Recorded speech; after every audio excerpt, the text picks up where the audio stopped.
Kumpiyansa si Senador Alan Peter Cayetano na mapapaliwanagan ng United Nations higil sa totoong sitwasyon ng kampanya laban sa illegal na droga ng pamalaan. Kasabay nito, nanawagan si Cayetano kay UN Special Rapporteur Agnes Callamard na maging objective at patas sa kanyang mga pag-uulat kaugnay sa anti-drug campaign ng Duterte administration. Eunice Samonte sa detalye.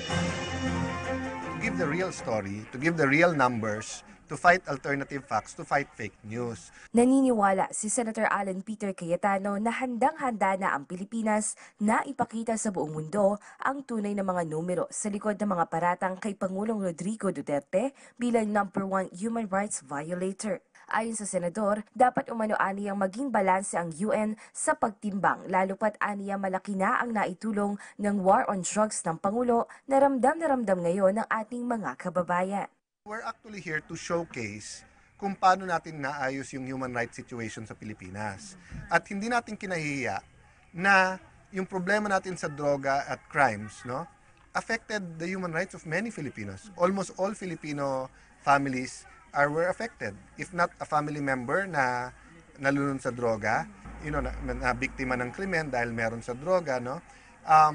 So we want to show that in fact by doing against drug, we are protecting the human rights of the 105 million Filipinos. Nabigyan din itong pansin ang pagpunta sa bansa ng UN Special Rapporteur na si Agnes Callamard, na aniya ay hindi man lang dumaan sa Malacanang at itinaon ang pagbisita sa UPR session dito sa Geneva. If she really wanted to know the real, state of human rights in the Philippines, sana she met with us here.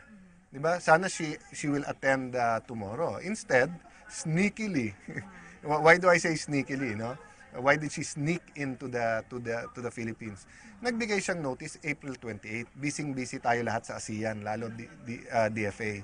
Matagal na naman niya palang alam na may nabibisita siya. Number 2, yung mga organizers na kritiko ng Pangulo, sinabay yung event kung kailan i-represent natin yung UPR, di ba? So talagang eto'y for media mileage nila para may negative or may black eye ang Pilipinas before presenting, no?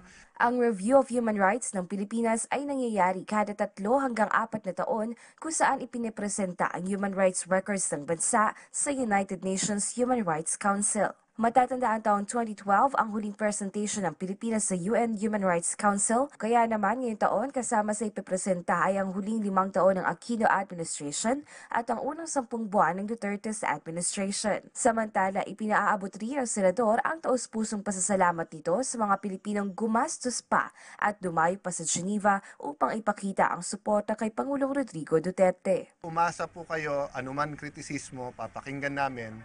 Pero ito ay para i-improve kung paano ang laban sa drugs, sa corruption at saka sa krimen. Hindi para itigil ang krimen, hindi para itigil ang laban sa krimen, droga at saka corruption, no? So we are not one of those countries who are going to say we can't do anything and we give up.